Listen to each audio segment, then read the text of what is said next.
Hiyo Tsamagon, seperti biasa bagaimana kabar kalian di minggu ini? Semoga semuanya baik-baik saja ya. Yaps, One Piece is back nakama. Akhirnya kita kembali mendapatkan lanjutan dari manga One Piece chapter terbaru di minggu ini. Tentu kali ini bocoran sudah terkonfirmasi langsung oleh pihak terpercaya yakni Pipis dan juga Words Gen Forum. Sebelumnya Tamagon mengingatkan lagi tentang apa yang terjadi pada chapter lalu. Akhirnya kita mendapatkan flashback penting di mana masa lalu yang dimiliki oleh Raja Harald yang bertemu untuk pertama kalinya dengan Rox the Sebek di Maria Joa. Dan dengan gagahnya kita pun melihat Sebek yang solo lord langsung ke base musuh. Dan terakhir kita juga tahu bagaimana cara terbentuknya bajak laut Rox yang berawal dari permainan Devi Big Fight. Sebek memanfaatkan permainan tersebut untuk membentuk bajak lautnya. Jadi bagaimanakah bocoran kali ini? Seperti biasa jangan lupa like dan share jika kalian suka dengan pembahasan Tamagon kali ini.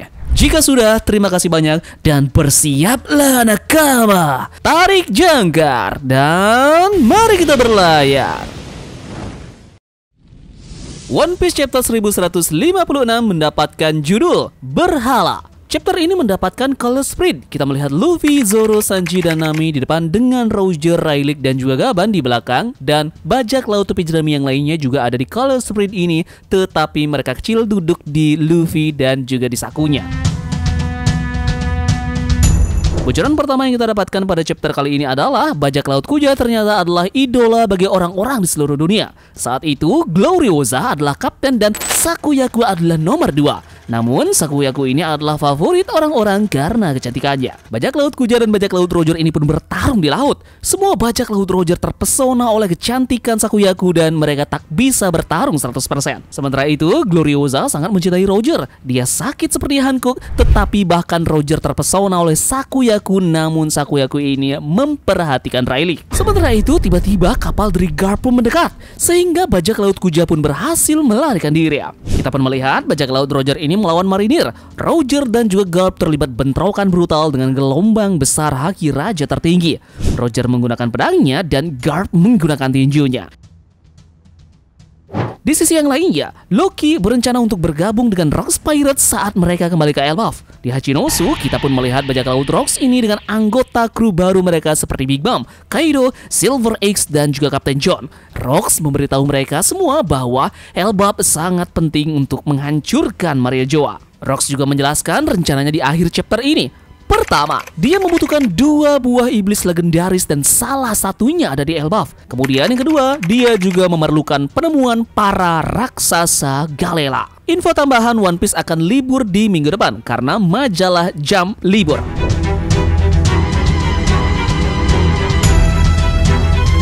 Yup, seperti biasa kita akan bahas sedikit saja terkait dengan spoiler yang kita dapatkan kali ini.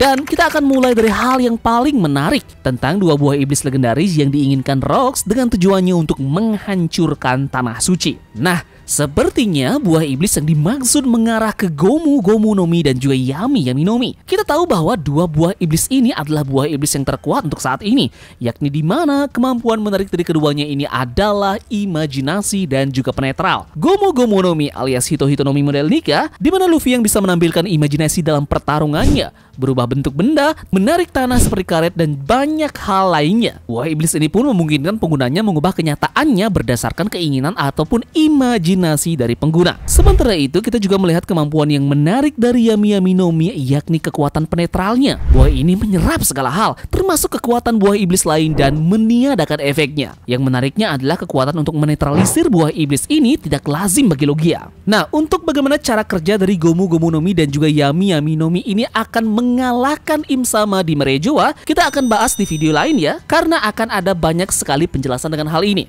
Namun, poinnya di sini sekarang adalah jika memang kedua buah iblis ini adalah bukti kuat bahwa Rox the Sebek menginginkan kemampuan mereka untuk menumbangkan Tanah Suci. Apa mungkin di cerita kedepannya dari One Piece ini, Luffy dan juga Kurohige akan bersatu pada akhirnya untuk mengalahkan Im Sama di Maria Joa? Ini memanglah sesuatu yang mengejutkan karena dalam One Piece sendiri yang kita ketahui, Luffy dan juga Kurohige digambarkan sebagai 2 kutub yang saling bertolak belakang.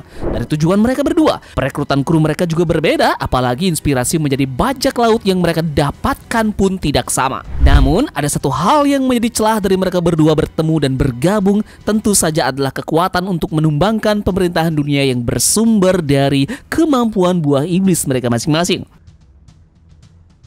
Di samping hal tersebut, baik Luffy maupun Kurohige memiliki inisial D di nama mereka. Dalam One Piece sendiri, Will of D ini sangat sering dikaitkan dengan orang-orang yang mengguncang dunia dan menentang para dewa, yakni pemerintahan dunia dan juga Im Sama sendiri. Jadi kemungkinannya meskipun punya jalur yang berbeda, mereka bisa saja memiliki misi akhir yang sama, menjadikan sistem yang selama ini menyelimuti dunia.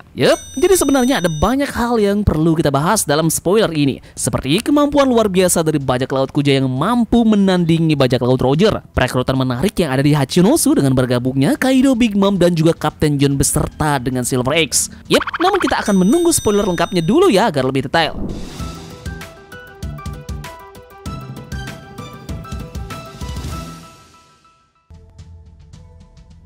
Seperti biasa, di minggu ini ada beberapa informasi menarik seputar One Piece di seminggu belakangan ini. Informasi awal kita mulai dari update berita One Piece.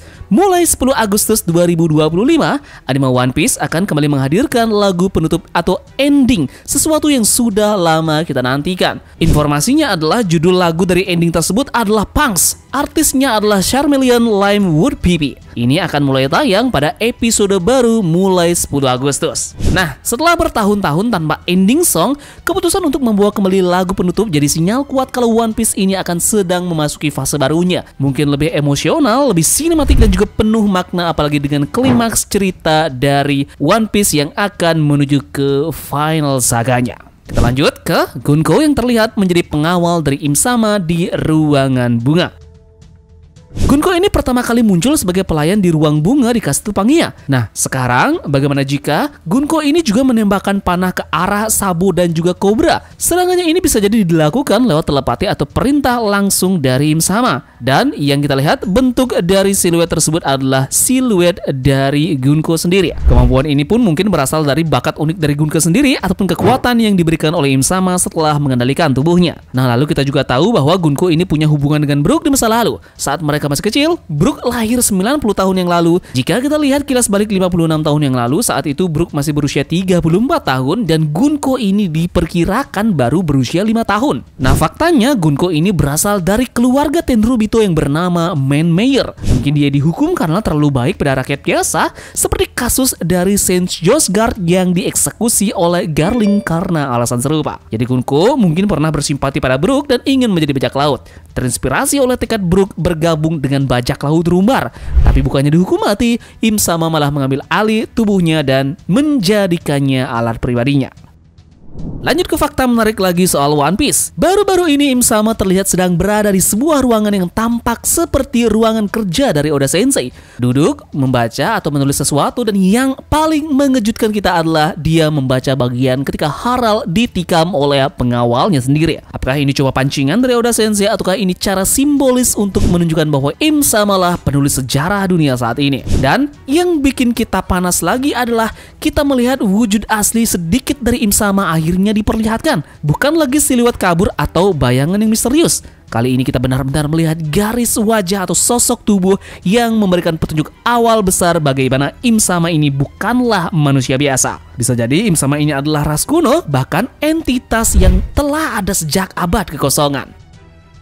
Kita lanjut ke Zebex. Bagaimana jika kalau inspirasi nama dari Rocks de Zebex ini berasal dari Zeybex, kelompok milisi lokal atau pejuang gerilya dari wilayah barat Anatolia atau Turki. Mereka terkenal karena keberanian, kemandirian, dan gaya bertarung gerilya mereka melawan pasukan Ottoman maupun sejarah. Karakteristik mereka bertarung untuk kebebasan dan kehormatan. Mereka juga memiliki struktur non-hierarkis seperti bajak laut. Sering disebut sebagai pemberontak namun dipandang sebagai pahlawan untuk rakyat lokal. Dan taktik gerilya mereka pun mengandalkan kejutan dan penguasaan wilayah. Coba kita bandingkan sekarang ke Rocks de Zebex. Zebex menyerang langsung Mario Joa saat Bravery. Aksi yang ekstrim dan penuh resiko ini pun seperti taktik gerilya dalam peperangan. Nama Zebex sendiri mirip secara fonetik dengan Zeybek. Zeybek juga menentang struktur dunia yang mapan, yakni pemerintahan dunia, mirip dengan Zeybek yang menentang kekuasaan pusat. Sementara itu, kru Rocks pun terdiri dari para individu yang kuat, tidak tunduk pada adanya sistem. Ini mirip sekali seperti milisi bebas dari Zeybex. Yup, jadi sekian saja pembahasan Tabagon terkait dengan spoiler yang kita dapatkan di hari ini, beserta dengan beberapa informasi penting seputar One Piece di seminggu belakangan ini. Ingat, kita akan mendapatkan spoiler lengkapnya dan kita akan sedikit menganalisisnya nanti. Terima kasih sudah menonton. Sekian dari Tamagon dan turunkan jangkar. Mari kita berlabuh.